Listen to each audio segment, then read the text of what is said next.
Good afternoon from Phoenix. My name is Baltazar Hernandez. I am the president of the CHCI chapter in Phoenix, and I'm currently in Arizona. I am an alum of the CHCI Spring 2014 Congressional Internship Program, and CHCI is a very special program to me, and I am looking forward to the conversation today. Thank you all so much for your interest and for wanting to get to learn more about the experiences of the participants today. I'll kick it over to Jesse.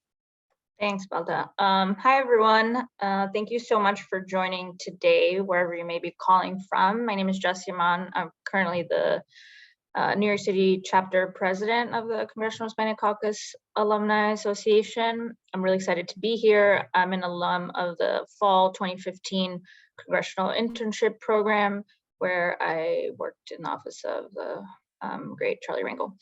We're super excited about tonight's conversation. We have an amazing panel group who come from different walks of life and who also have had different experiences with their international exchange programs. And we're really excited to join in on this conversation. And we're also really excited to have Michelle, my board colleague, join us tonight to moderate the event, and I will pass it along to her. Hi, everyone. Michelle Diane Hernandez. As Jesse mentioned, I am the partnership coordinator for the New York City Alumni chapter, and I am part of the summer 2013 cohort, and excited to moderate this panel today and for the discussion that we're going to have around international exchange opportunities that are, quite frankly, such a life-changing opportunity for many of us. And I think that's why we're all excited here to share our personal experiences.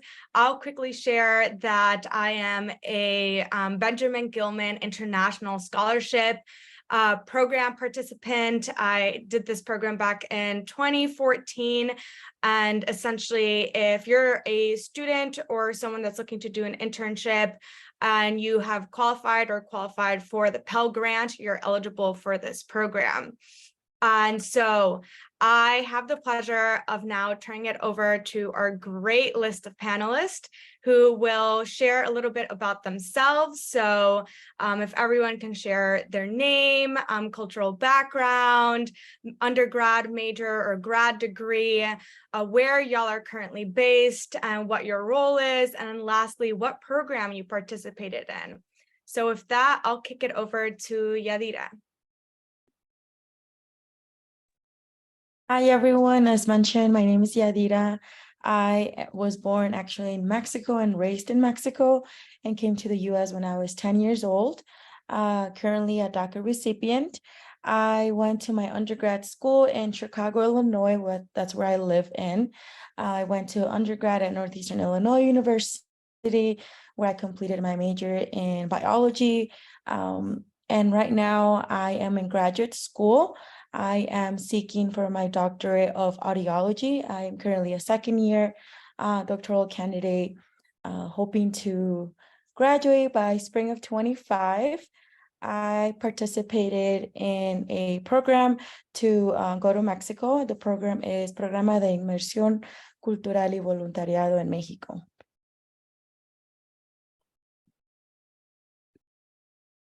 And we'll push it over to Natalie. Hi, everyone. My name is Natalie, and I'm currently based in Seattle. Right now, I work as a software engineer in Microsoft. I transitioned careers. Actually went to school for marketing at Florida State, and I'm Colombian. So if you're following the World Cup, hope you're cheering for us. Anyways, I participated in the Congress Bundestag Youth Exchange for Young Professionals in 2017 to 2018. I actually did it with Jesse, and I'm really excited to be here and to share my experience with y'all. Thank you. Thanks, y'all. I'll push it back to Jesse. If you can share the bits that we didn't hear from you already. Yeah. So I am currently based in New York City, and I, like Natalie said, I did the Congress Bundestag Youth Exchange for Young Professionals. And we highlight the young professionals part because there is a high school sister program that is for high school students. Obviously, the young professionals is undergrad and post-undergrad. And so, yeah, Natalie and I were in our language school phase together. So that's how Natalie and I know each other. And we lived in different cities in Germany. So we have very distinct experiences, but nonetheless, I think this is one of the examples and one of the highlights of the program, which is 5 years later, we're still, friends. And I think that's one of the beauties of these international exchange programs. So yeah, I will kick it off to Balta. Hi, everyone. I go by Balta as well, just for context. And my cultural background, I am Mexican-American, and I grew up in Arizona. And I attended Arizona State University for undergrad. I majored in public policy. I also received my Master of Public Policy from the University of Michigan. And I participated in the U.S. Department of State's program called the Critical Language Scholarship. And I received a scholarship to study Russian during the summer of 2017. And so I got to travel to Vladimir, Russia, and I did my summer program there at a language school. And I'm looking forward to just sharing more about language learning and receiving a scholarship to study less commonly taught and studied language. Amazing. So many diverse experiences. So let's get into learning more about the programs that y'all did. So now I'll just open up with a question and y'all can go ahead and jump in and answer. We can do popcorn style. So whoever wants to go first, please feel free. So first off, how did y'all hear about the programs that you participated in? I can kick it off. It was a combination of luck and being in the right place at the right time, which is something that, hence with this webinar, we're trying to kind of move the needle on that and have that be the exception. But really my professor, mentor in undergrad, he invited me to a class where the director of national prestigious fellowships was going to host a one-on-one on some programs. And I always liked languages. I was pretty good at them, being bilingual, growing up in a household spoke English and Spanish. And I don't think I mentioned culturally Ecuadorian. So I was just in the right place at the right time. And had I not had a mentor who thought I would be a good candidate, I would not have learned about the program. So it was luck. Whoever wants to jump in after me, please feel free to. So I heard about the program through luck as well. I had just graduated college and I was just on Facebook and I saw one of my former high school classmates who was posting about Germany and on YouTube and her experience, and I was just very curious. And so I just did some research and found out about the program just in time, because there's certain programs that have an age requirement. And so I was just under the threshold when I found out. But yeah, it was just really coincidence and luck knowing that someone else was participating in the program.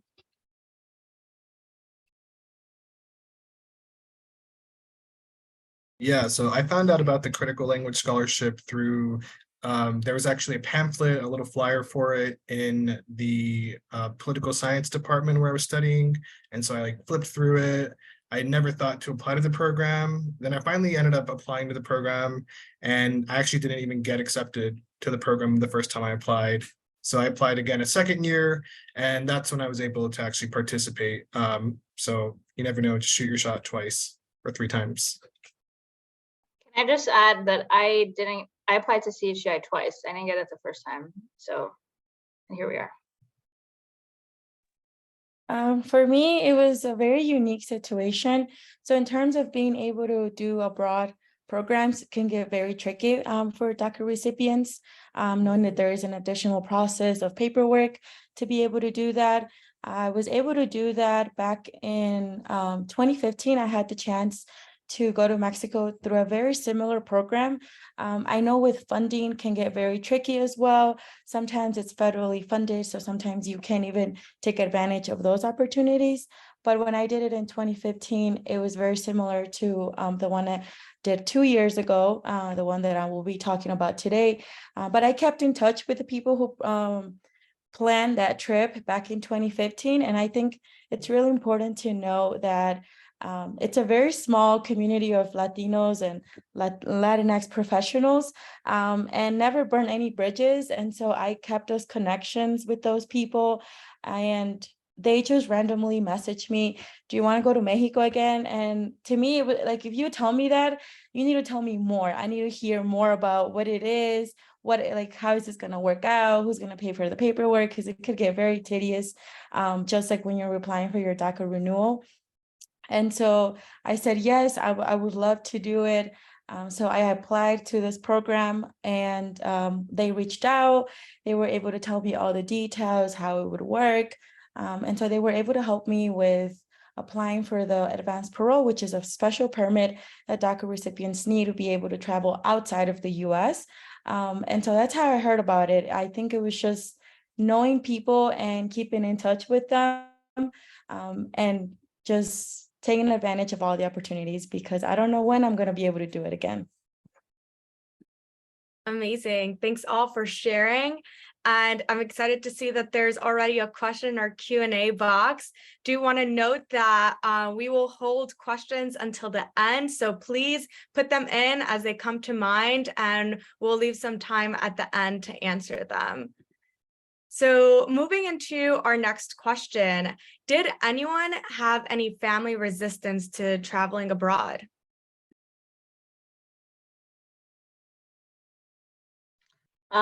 I had some concerns around the financial part, and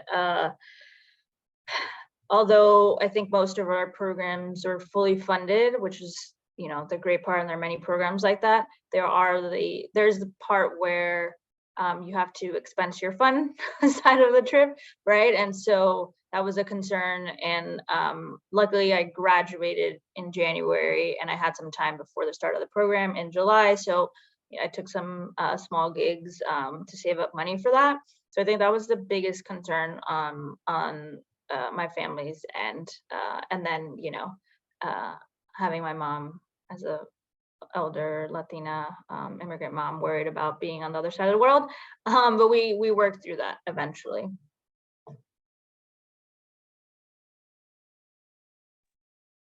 I think for myself, there was a lot of family resistance, especially for my parents, because they don't know, something could go wrong. You just never know, especially if you have a special permit to go, and what happens if I think in the back of my mind, I would always think, well, what happens if they decide to like just revoke it while I'm there? And so my family, I had to talk to my family about what everything was like. Even though I had already done it, I still had to go through it again with them, have people in charge of this program talk to my family, just so they could reassure my family that everything will be okay. And even though I was old enough, I think it's always been in my family that I have to tell my family where I'm going. No matter where I go, I have to tell them where I'm at, when I'm going to depart, when I'm going to land. Especially going international was like a big deal for me. And so I just remember my mom telling me, like, if this is what you want to do, you will do it. But just know that if something happens, it will be really hard to help you. So we just want to make sure that you have the support that will be there to help you if anything goes down. And so I did have a lot of it, but I think it was a matter of just talking to my family and having someone outside of just me telling my mom I will be okay. So there was a lot of family resistance. I think it was just mainly my parents. Everyone else was just, you know, it will be fine, you'll have a great time. But I would always think, well, what happens if something happens? And it was just talking to everyone in charge and having a backup plan in case something happened. So I didn't have any family resistance. My mom was very supportive, like so excited for me. Like she would just tell everyone that I was going to Germany or that I was in Germany. But I did notice that my dad maybe was a little bit more worried, just because like he knew that like, you know, like I was alone, like in a different city, like with a different language. So in that aspect, like I do sense like he had like some hesitation for it, but I didn't feel any resistance at all. Yeah, for that. And then for me, I wouldn't say necessarily resistance from family, but I think, right, I think I was questioning myself on whether or not like it was the best sense, like if it made the most sense for me to travel. I'd recently graduated from my undergrad. I didn't have a job lined up, but I was accepted to this program as a recent college graduate. And so for me, I was like juggling whether I wanted to go like to the workforce, whether or not like I should accept this opportunity and like do this like for a summer. And I ended up doing it anyway. So I think for some folks, like if you are weighing like the financial concerns or financial aspects versus like going and like seeking full-time work, that's of course like a real priority and like to juggle. So take it from me, I would definitely go and get the experience of like traveling internationally and getting to learn a language and study a language and get the experience of living and experiencing a new country. I just want to add, because I had a similar experience and you reminded me about that. I was very torn. I almost didn't accept the program because I felt this immense pressure on myself to just start working. I recently graduated undergrad, and I just felt like I was going to be behind if I went and delayed my start of my career by going abroad. And it was the best decision I could have made.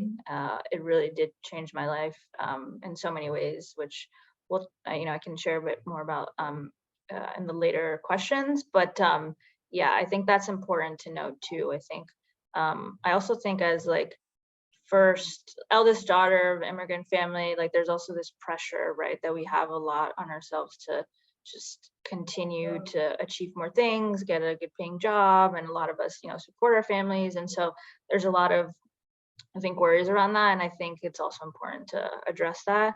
I think for me, it was about weighing the long-term versus short-term benefits of it, and also just having mentors who really helped me work through that and think through that. And thankfully, I made the best decision for myself in the end. Amazing. So that's actually a great segue, because we'd love to hear about what are some highlights of your experience and also some challenges or difficulties that y'all experienced that are good for folks to keep in mind when embarking or looking to engage in these sort of exchange programs.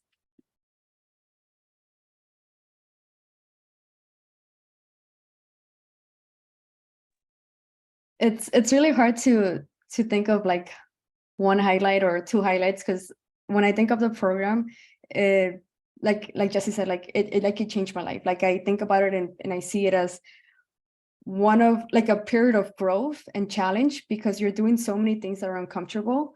So I went into Germany not knowing German. So, and then also transitioning careers. So it was very challenging for me, trying to get like my first job in tech, like in a language that I barely spoke in. But that in itself was also a highlight, because it made me, like when I came back, it made me feel like, wow, if I can do that, like getting a job here, like in the US is going to be way different and probably even easier. So that itself was like amazing. But another highlight was like the people that you meet along the way, whether it be like other participants or even like your host family members, or all the activities that you try to like try out because you want to immerse yourself in the culture. Like I joined like a roller derby league, and I've never done that before, but I thought it was a neat way to like meet people, and it was very emotional for me to like leave. So yeah, I think for me, like the highlights and the challenges like intertwined a bit, and that's what made this experience like so remarkable and memorable. I want to say a highlight for me, and not just because Natalie's on here, but it was a really highlight to see Nat transition and put herself out there. Very admirable. Yeah, it was incredible. But I think another highlight for me was being from New York. I know, we live very much in that cosmopolitan, metropolitan bubble, and meeting participants. Our program was 75 young professionals from across the country, from almost all 50 states. And so getting to meet people who were born and raised in Alaska and, places that I've never been to, and learning about what their experiences are living in, other parts of the country, and how that has shaped their views, whether it be political or cultural, etc. And so that was definitely a highlight for me. I think another highlight was I'm a history nerd, and being able to learn about German history through not only class, but more importantly through the locals. I lived in former Eastern Germany, and it was very interesting to hear from my colleagues about, when the Soviets were there, and like the fact that a lot of people spoke Russian, and that's why they don't speak English, and learning about how they grew up there during that time. And so those real life experiences coming from the people living it on the ground, as a history nerd, it was very, very fascinating to hear about that. I think also a highlight and also a difficulty was the pace at which you have to adapt, as also someone who didn't speak the language and going into a country where I didn't know anything. I will say shout out to our professor, who was an incredible professor, and we were in a high intense program for 3 months and learned a lot of German. That was also difficult, but also it came in handy later on, where I lived in a city where no one really spoke English. And so I was forced to speak German, both in my personal day, but also in my internship. But also I want to note that I also had instances where being a young woman of color in Germany was a difficult situation, and understanding my role in that as an American, it brought a lot of questions about myself, about what I view as an American, etc. But eventually it worked out. And I also think living in a place, maybe Balta can relate, the winters are very cold and dark. And so as also the climate, I think, is something that was difficult for a lot of folks. And so something that you don't really think about when moving, right? When you're in this program. But yeah. Personally, for me, the highlight was just the whole trip.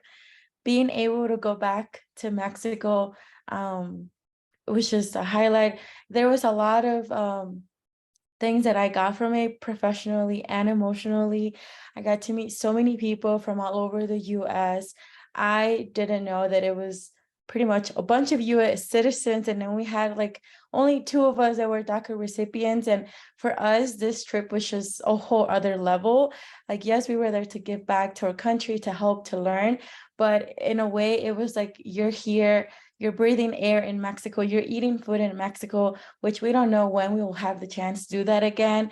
And I think one of the struggles was that it was just way too fast. Like, they had an agenda ready for us to like do things, volunteer, meet people, and just do so many things. And for me, it was just really hard to have to adapt to that agenda of being so fast.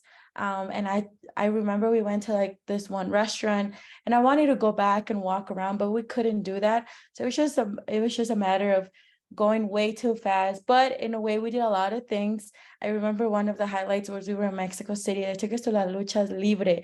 I remember watching that as a kid, but I never thought I would be able to go there in person and experience that.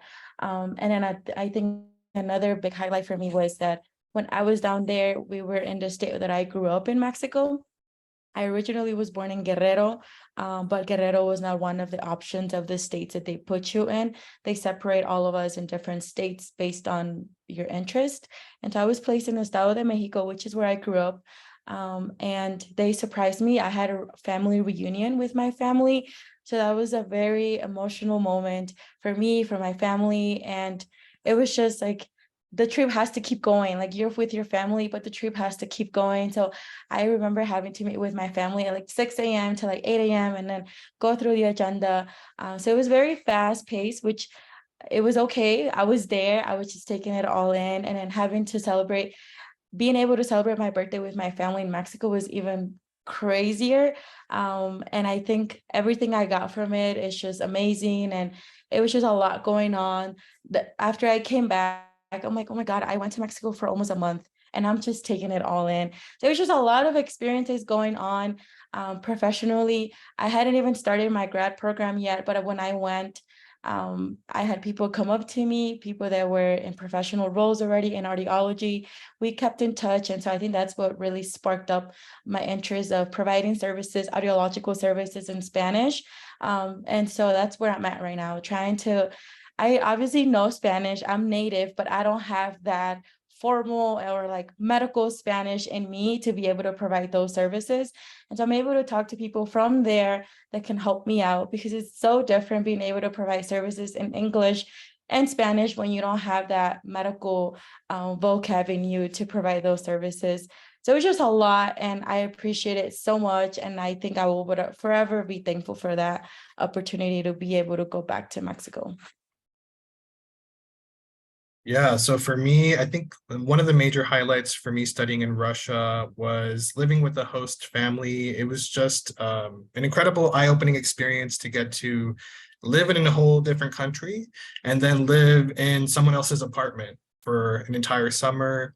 And so my meals were mostly with my host mother, and it was just us two pretty much the whole summer, my host mother and I, and then there was like a pet cat in the apartment as well. And so you learn a lot about yourself. You have to grow like very independent. I had to learn my bus route to get to school. And then I just, a lot of my like biases were just like challenged. I got to learn a lot about the culture, tried a lot of really good food. I had some of the most caring teachers who really cared about like how I pronounced words. They cared about like how well my grammar was developing. And so I would say the educational experience in the country was also a highlight because I got such individualized attention. Professors were willing to meet with me outside of class and like before class to make sure that they were answering all my questions.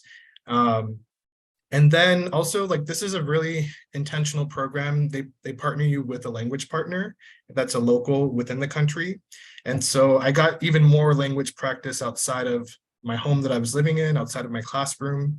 I actually had somebody in the country who we would hang out with. They would like take me on fishing trips, and like we would do activities together so I could bond with somebody in the country, but also like learn and practice my language skills with somebody who lives in the country. That, and then I also got to experience like the really great like modern like train and like transportation within like the country and get to travel between cities. And I really enjoyed those aspects of my experience living and studying in Russia. And like I said, it just, it's like a once in a lifetime opportunity. I don't think I'll ever have the opportunity to really do something like this, like paid, and like get to learn a language intentionally and like deeply for like months at a time. And that's why I really am a huge advocate of like this program in particular, because you as an American get to go to a country, whether or not that country is even friendly with you at all, and just like get to really challenge your own biases. I love that. And thank you, Yadira, for sharing. It seems like a beautiful reunion with your family. That's really special. And I think it's important to do these types of events where we're highlighting that there are programs, right, for DACA folks, that those options exist out there and they exist as fully funded programs, right? So thank you for sharing that. And to add on just a little bit to Baltazar's earlier point, I think living with locals is a game changer because you learn so much about their upbringing, which is, can be also very similar to your upbringing in many ways. And I think that's one of the beauties of international exchange programs, is that once you're immersed in your respective city, country, there's also a lot that connects people, right? And I think that's the beauty of talking to people, working in different places. And so I learned a lot from my roommates, because I lived in different apartment situations during my time in Germany.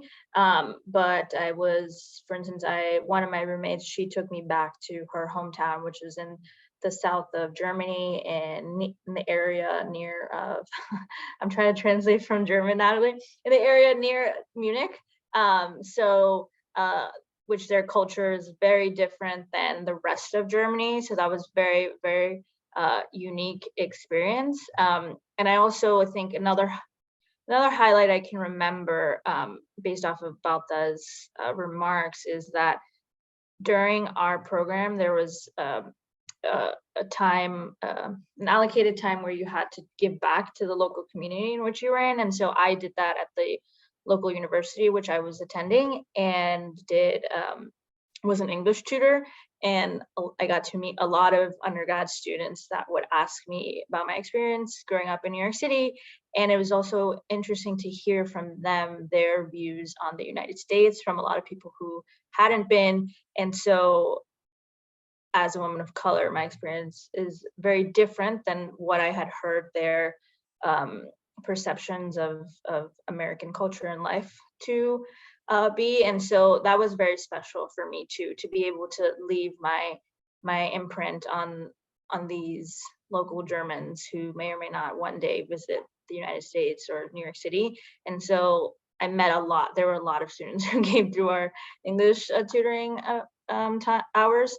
And so I think that was definitely a highlight for me as well. Amazing. Thanks y'all for sharing. I now want to pivot a bit, and I know y'all have touched on this, but would love to hear more about how did this experience impact or influence your career, your education trajectory up until today?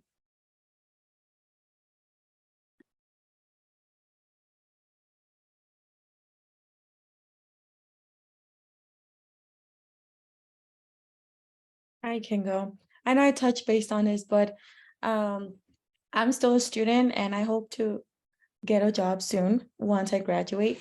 I've been in school for so long, but I think it's been a long road of just trying to figure out what I want to do with my life.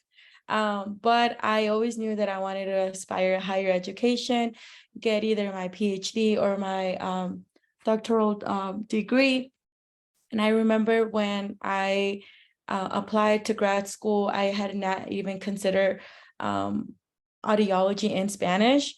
And so when I went to Mexico, like I would tell, everyone would ask, like, what are your plans when you graduate? And so I would tell them my plan is to just practice and provide services here in the US.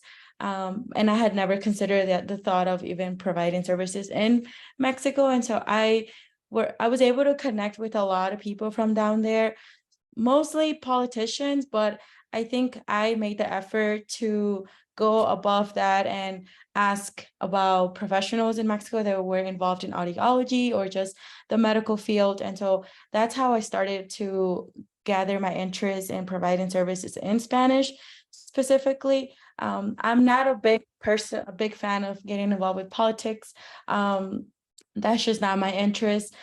So I was able to connect with medical professionals or healthcare professionals. And so that's where I learned about that audiology does exist in Spanish. And so something that I had not thought about. And so when I came back, I reached out to an audiologist that works here in the US, and she does bilingual work.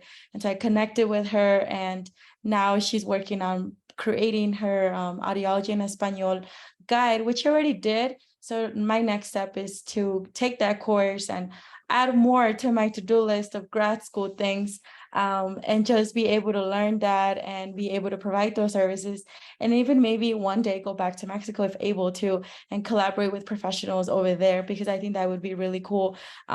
I don't really see that a lot. First of all, I don't really see a lot of audiologists that look like me. And so I think that would be a really cool collaboration to do, and just expand the field of audiology, because it's not very, it's not out there, especially for our community, about hearing loss prevention.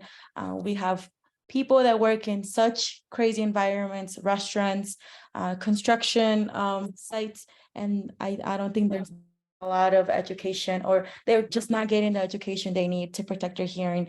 And so that's where I'm at right now, and that's the goal. But it started when I went to Mexico in 2021.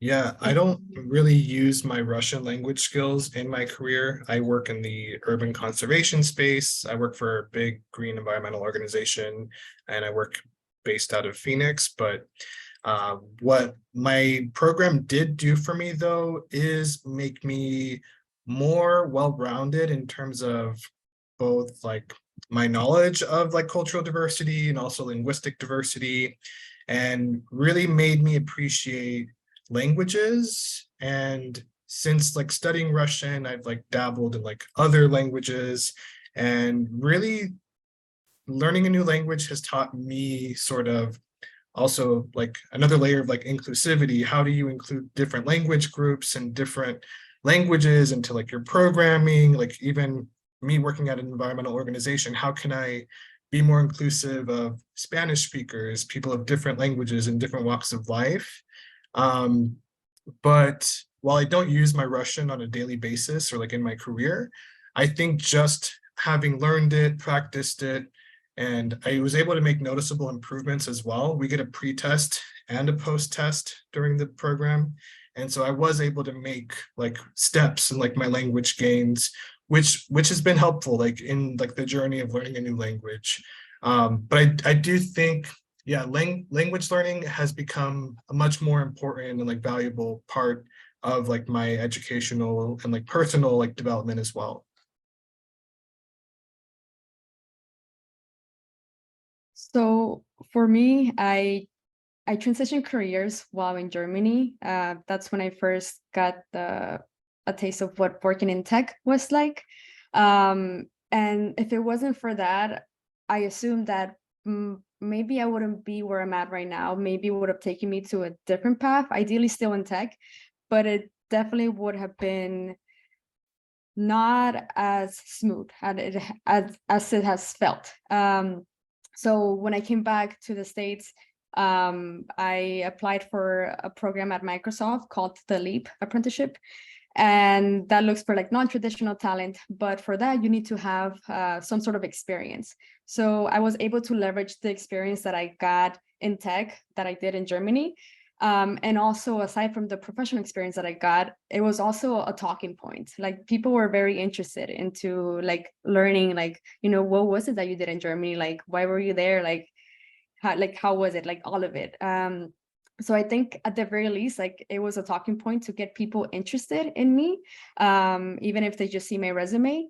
And now also, I would say that because I was like abroad and like I worked there and learned like different languages, like now I have more curiosity to go abroad again.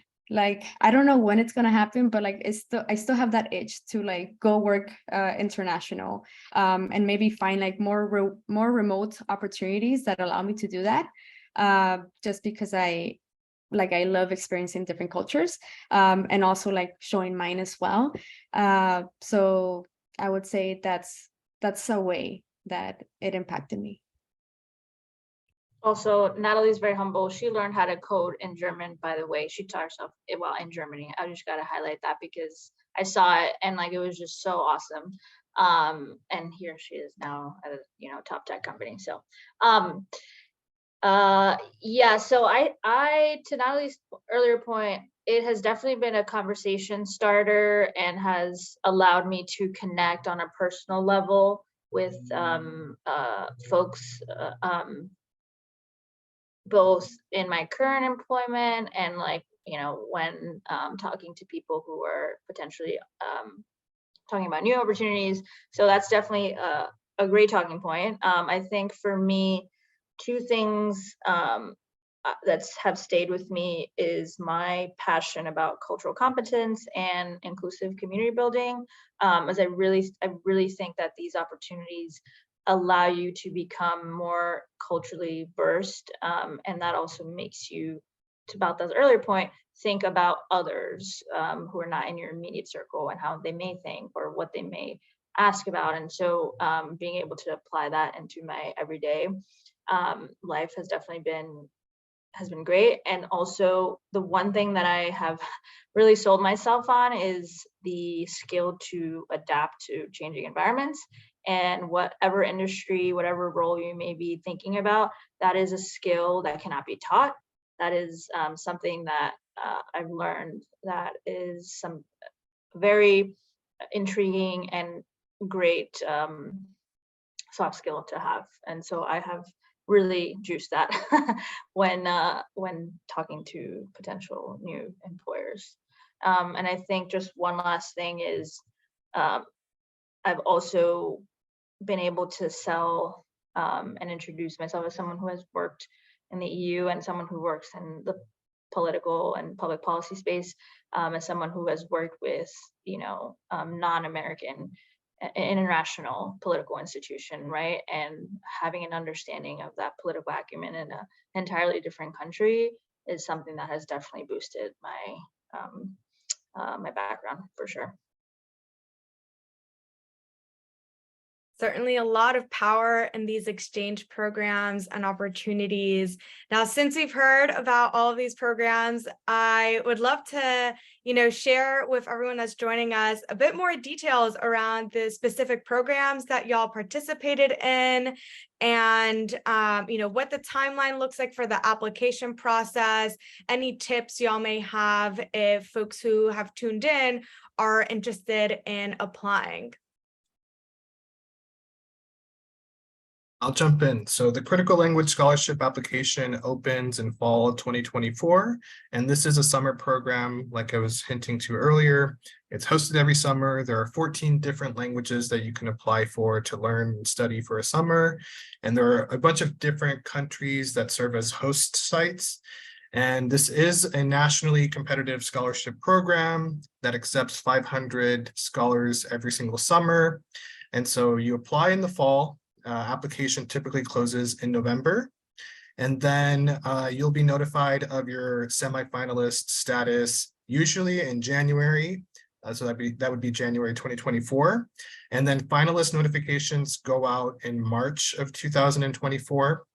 And this is a fully funded program. If you have any more questions, feel free to follow up with me, and I'm happy to talk to you more about the program. Yeah, I can jump in on CBYX for young professionals. It is a year-long program. One of the biggest eligibility requirements is you do have to be a US citizen. And so there's also an age range. You have to be 18 and a half through 24. And 24 is included. I will say I fell on that 24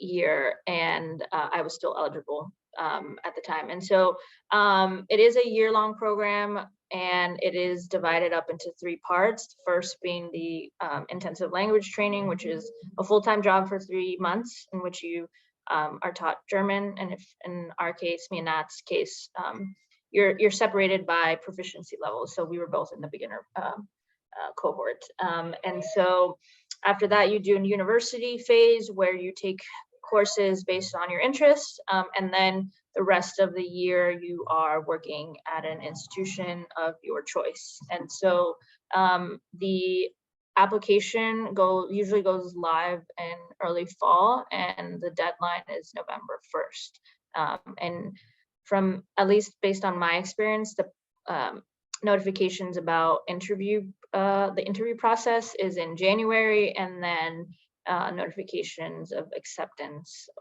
go out in February, early March. So, and I think our great moderator has put the link in the chat about that program, but also open to any questions anyone might have on the program. I know for programa de inmersión cultural, it could get tricky, especially if you are in a special situation where you're not a US citizen. I know for this specific program, when I applied, I don't think there was an intent to take DACA recipients to Mexico, but I reached out and I asked because the person asked, like, told me that when they call me, do you want to go? And it had me reach out to the Mexican consulate, which were the people helping us to get all the paperwork ready, specifically for me, helping me get the special work permit, traveling permit to travel. But this program specifically, they do take, I know they started taking students like every year, but then now they do it every other year. And then students who are returning, they are acting as like the mentors for each specific state. When I went, I just went as an attendee. I did have a mentor who had previously done it. Majority of the attendees when I went, it was US citizens, but I shoot my shot and I was able to go. Always ask, email people, advocate for yourself, especially if you're in a situation where there's not a lot of opportunities. Reach out. If you're not, obviously for this specific one, you have to be Mexican to be able to go. But if you reach out to like your embassy of the country you were born, there may be a way for them to even share of other opportunities. And so those are the only ways I have been able to go back to Mexico with advanced parole, and with being a DACA recipient.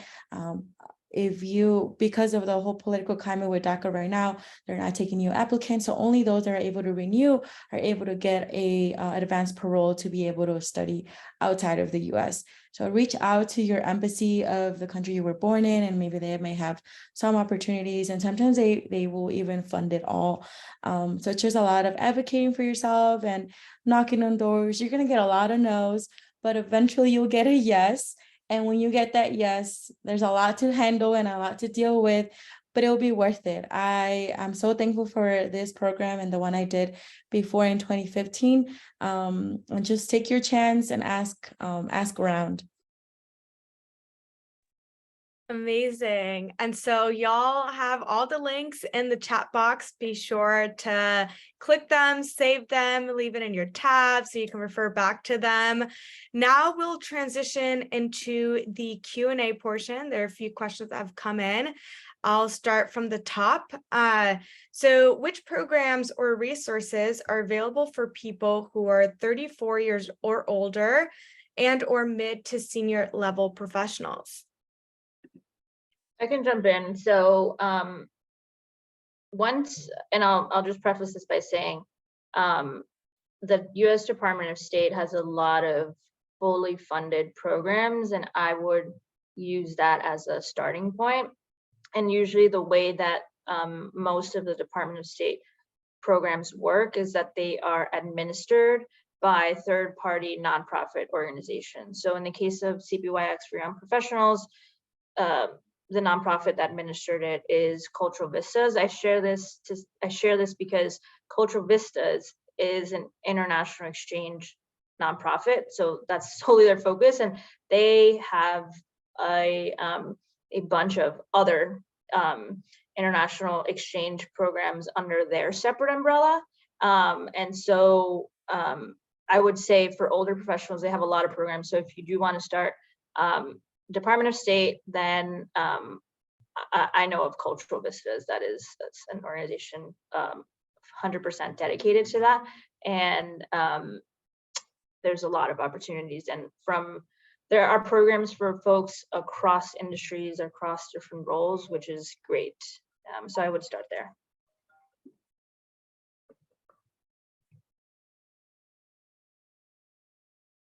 I didn't mention this earlier, but there is no age cap on the Critical Language Scholarship. The program is open to either currently enrolled undergraduate or graduate students, and also to recent graduates.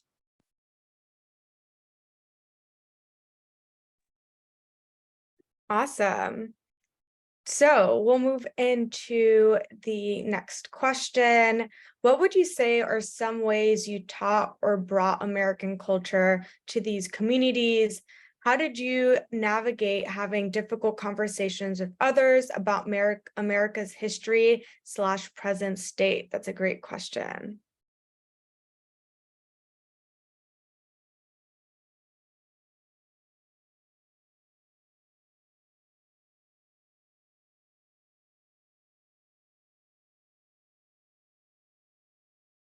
I can touch base on that.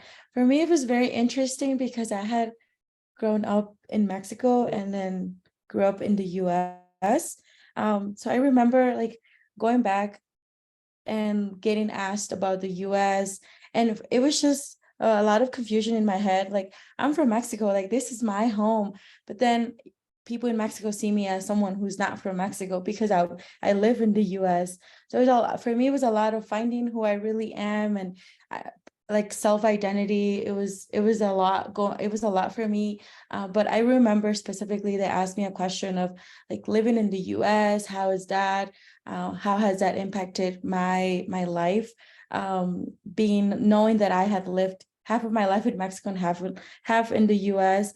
But I think, I don't know, for the other panelists may be different, but for me, I had to do a lot of self-discovering of what it really means to be an American and how that life really is. And I think it was a lot of life in the US is very different than being in a country where you used to live and have to go to adapt to a new country. But I think for the people, especially like when I talk to my family and those around, like the people that were joining me in Estado de Mexico, talking about like American culture. And I just remember telling them, it's so fast paced. Everyone is always on the go. It's always like, you always got to go on, have your next move ready. And that's just how it feels being here in the US. Whereas when I was in Mexico, obviously I was younger. I wasn't really like thinking of the big picture. It just felt a lot more chill, laid back. Whereas American culture just feels very fast paced and always on the go. And that was just me when I went back to Mexico and had to kind of like describe my life in the US. I'd say, as I mentioned before, I had a lot of opportunity to engage with Germans of all age ranges, and their understanding their perception about what it means to be an American, and sharing with them my experience as being an American born and raised in New York City, which is obviously very different from most of the country and most other metropolitan cities in the United States. But one question that I did get asked a lot was, how do you feel about, at that time, Donald Trump having won the election? And that was like one of the most popular, if not the most popular question I got from a lot of the Germans I interacted with. They really had a difficult time understanding why Americans would vote for that man. And so being able to talk about my personal experience and how I worked on the opposing campaign to try to prevent that from happening caught a lot of interest from folks. But I think one of the most important takeaways for me was sharing my experiences, and then also realizing that a lot of times there were similarities with the Germans that I was talking about. And I think that is really one of the key takeaways of international exchange programs, is building unity across borders. And that also helps in terms of getting people to understand that American, what it means to be an American, doesn't have one definition, right? So yeah. Yeah, to emphasize of like what Jesse just said, it doesn't have one definition. So being able to go there and like, I guess like break the stereotype of like what people think is like an American, like, I mean, like, I think was really neat. So even as simple as like just making like arepas with them, like something so simple, but it's like so like so simple to me, and like I guess like for my culture, but also something that like I brought, like my family also brought to America itself. Like I think that was just really neat to show that, like, you know, America is like so diverse, and like we bring like so many different cultures, and being able to share that, I think was one of the ways that, I don't know, that I showed them. Yeah.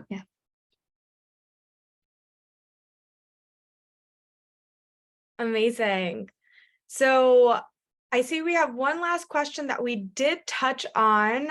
So if anyone has anything else to add, but it's a question, are these programs only for US citizens? Yadira did a great job touching on that, but I'm not sure if anyone else has anything additional to add to that question.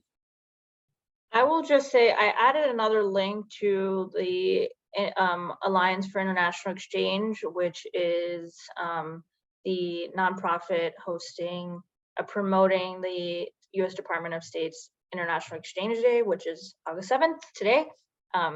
Hence why we're having this event today. But I would also look on there, and there are a lot of member organizations. And if there's something that calls your attention, I think it is worth checking out and going to the link and really just reading what the eligibility requirements are for the programs.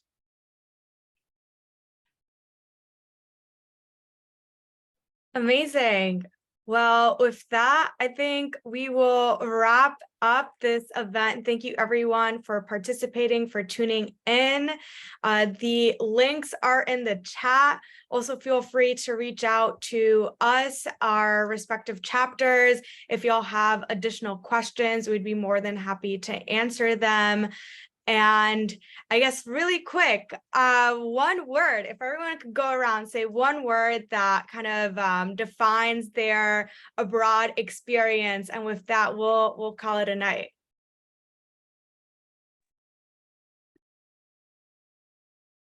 Transformative. Revolutionary. Just eye-opening. Inspiring. Beautiful. Amazing. Well, thanks again, everyone, for joining us. Have a great rest of your day, evening, depending on where you're tuning in. And yeah, best of luck with any future exchange programs.